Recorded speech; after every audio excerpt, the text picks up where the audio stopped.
Hello दोस्तों, मैं फिर इस वीडियो को लेकर आया हूँ। इस वीडियो में मैं आपको आगे के गीता के बारे में आपको बताऊँगा। पिछले वीडियो में मैंने श्री गीता जी की महिमा बताई थी। इस वीडियो में आपको मैं इसके आगे के विषय में बताऊँगा। इस वीडियो में को चलिए शुरू करते हैं। आगे मैं फिर से पढ़ता हूँ और ये वीडियो मैं इसलिए मैं बना रहा हूँ ताकि आपको अच्छा लगे। आपको कहीं भी गीता पढ़ने की ज़रूरत नहीं है, इसीलिए मैं गीता देख के पढ़ रहा हूँ। इसीलिए मुझे आप आज्ञा दीजिए, मैं पढ़ता हूँ आगे।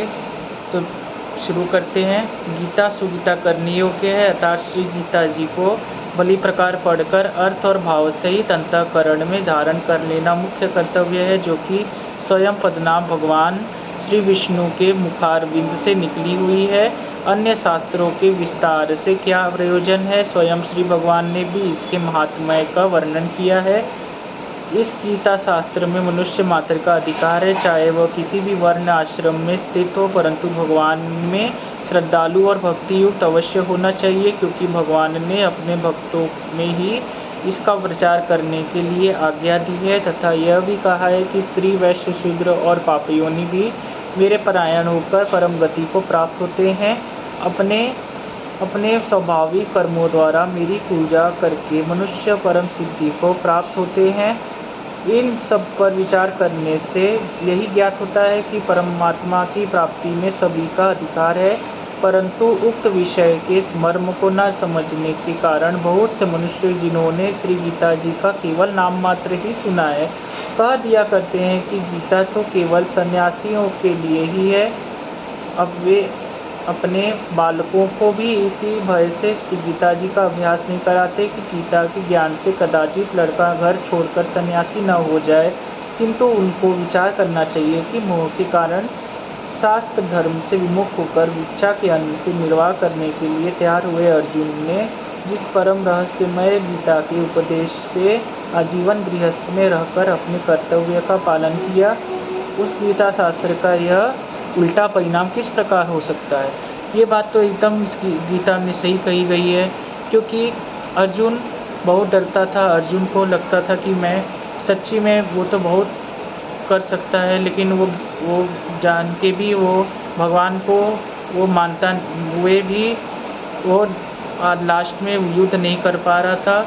तो भगवान श्री कृष्ण ने अंत में ये हुई गीता युद्ध के दौरान पूरी उसको समझाई, तो उसने लास्ट में गीता के ही दम पर उसने भगवान को अपने को समर्पित किया और भगवान ने उसको कोई परिणाम नहीं दिया, और इसी प्रकार उसने इस युद्ध को जीता और आगे का राज्य संभाला। और इसलिए ये उचित है कि गीता से कभी भी किसी का अनिश्चित नहीं हो सकता, कभी भी किसी का कुछ बुरा नहीं हो सकता। हमेशा बुरा की जगह बहुत अच्छा हो सकता है। इसलिए आपको गीता ज़रूर पढ़नी चाहिए और गीता अपने बच्चों को भी ज़रूर पढ़ानी चाहिए। जो कहते हैं लोग कि गीता पढ़ने से बच्चे खराब हो जाते हैं, गीता पढ़ने से बच्चे एकदम धार्मिक हो जाते हैं, अपने कैरियर को नष्ट कर देते हैं, ये बात एकदम रॉन्ग है। इसलिए आप हो सके तो ज़्यादा से ज़्यादा गीता पढ़िए। ये बात उनको समझनी चाहिए कि गीता से कितने आगे के कार्य अच्छे हो सकते हैं। ये मैंने भी आजमाया है, इसीलिए मैं कह रहा हूँ कि गीता को आप पढ़िए, दृढ़ होकर पढ़िए। एक बार आप पढ़ के देखेंगे तो आपको लगेगा कि आपको अच्छा लग रहा है, आपके कार्य सफल हो रहे हैं। इसलिए मैं आगे पढ़ता हूँ। अतएव कल्याण की इच्छा वाले मनुष्यों को उचित है कि मोह का त्याग कर अतिशय श्रद्धा भक्ति पूर्वक अपने बालकों को अर्थ और भाव के सहित श्री गीता जी का अध्ययन कराएं एवं स्वयं भी इसका पठन और मनन करते हुए भगवान के आज्ञानुसार साधन करने में तत्पर हो जाएं, क्योंकि अति दुर्लभ मनुष्य शरीर को प्राप्त होकर अपने मूल्य समय का एक क्षण भी सुदुख मूलक क्षणभंगुर भोगों के भोगने में नष्ट करना उचित नहीं है। क्योंकि हम लोग अपने जीवन में कभी भी हर कार्य करते हैं, संसार में भोग भोगते हैं, आनंद ढूंढते हैं, आराम ढूंढते हैं, लेकिन हमको श्री गीता जी से ज़्यादा आनंद मिल सकता है। आप समझ सकते हैं कि क्यों? क्योंकि एक ही एक मार्ग है जो कि आपको आनंद दिला सकता है। हमेशा आपको एक ही मार्ग है जो जिससे आप जीत सकते हैं, वो है श्री कृष्ण।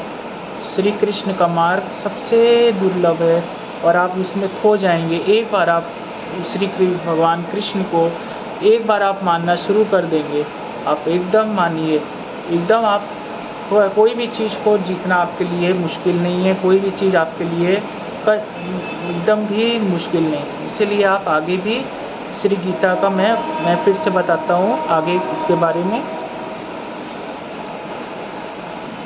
अभी है श्री गीता जी का प्रधान विषय। तो श्री गीता जी में भगवान ने अपनी प्राप्ति के लिए मुख्य 2 मार्ग बतलाए हैं, एक सांख्य योग, दूसरा कर्म योग।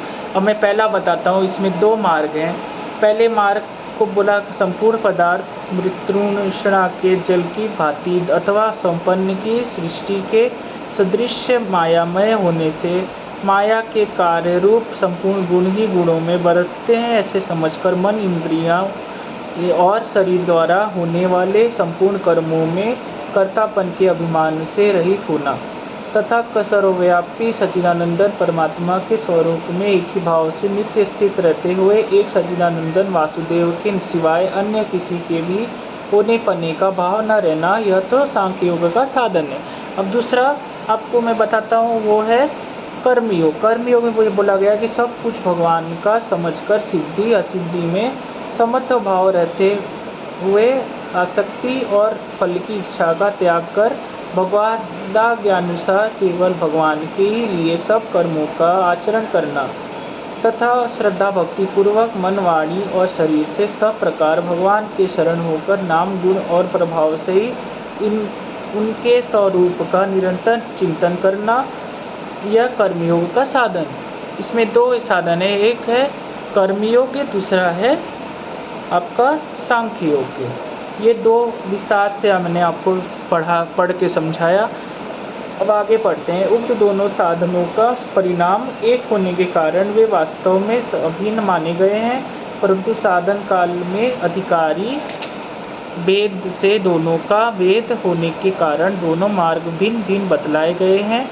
इसलिए एक पुरुष दोनों मार्गों द्वारा एक काल में नहीं चल सकता। जैसे श्री गीता जी पर जाने के लिए 2 मार्ग होते हैं, वे भी एक मनुष्य दोनों मार्गों द्वारा एक काल में नहीं जा सकता। उक्त साधनों में कर्मयोग का साधन संन्यास आश्रम में नहीं बन सकता, क्योंकि संन्यास आश्रम में कर्मों का स्वरूप से भी त्याग कहा गया है और सांख्य योग का साधन सभी आश्रमों में बन सकता है।